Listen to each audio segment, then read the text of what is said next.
हरिण मारी रोसई करी खाउथुआ पळे जोकवाळी सह 4 जण गिरफ जणे फेरार। हरिण मुंडर रंधा मांस जबत। धूम वर्षा समय हरिण मारी खाउथुआ पळे माडी पशिला वन विभाग। अनुगोल सतकोशिया अभयारण्य हरिण मारी मांस खाउथुआ पळे धरा पड़िले 2 वाचर सह 2 शिकारी।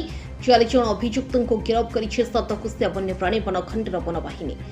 4 जण शिकारी हेले टिकरपड़ा रेंजर वाचर कुलमणि नायक, प्रताप देहुरियो। 2 शिकारी हेले शिवप्रसाद नायक और जोगेन्द्र पाइकरा। सतकोशिया अभयारण्यर टिकरपड़ा रेंज मझीपड़ा सेक्शन रे हरिण शिकार करी मांस रोसई करी खाउथुआ नै खबर पाइथिले टिकरपड़ा रेंज ऑफिसर सुमंत महाकोट। तुरंत टीम सह घटनास्थल रे पहुंची 2 वाचर समेत 4 जण को रेड हैंडेड धरिथिबा बळी सेमानक मध्य जणे चकपा दे पळाई जाइथिला। आज सकाळ मध्य फेरार थिबा अभियुक्त को खोजुछि टीम।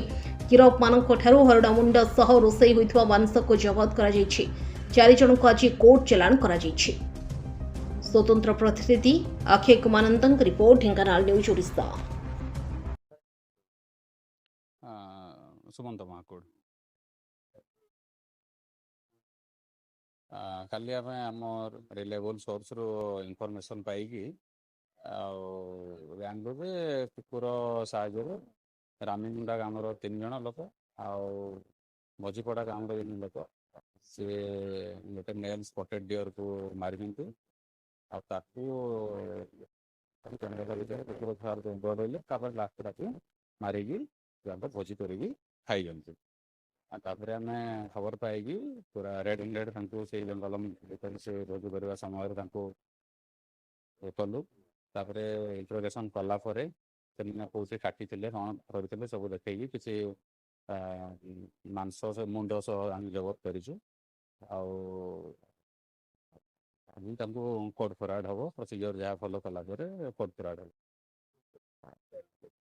टोटाल 4 जण घटना संपृक्त मुझे कहली रामीमुंडा ग्राम 3 जण रामीमुंडा ग्राम गोहिरापड़ार 3 जण जड़े मझीपड़ा गाँव। हाँ से 2 जण आम जो एंटी पोचिंग स्क्वाड 2 जण आम से भी इनवॉल्व अच्छा से दीर्घ दिन आम से स्क्वाड हिसाब से एनगेज थे।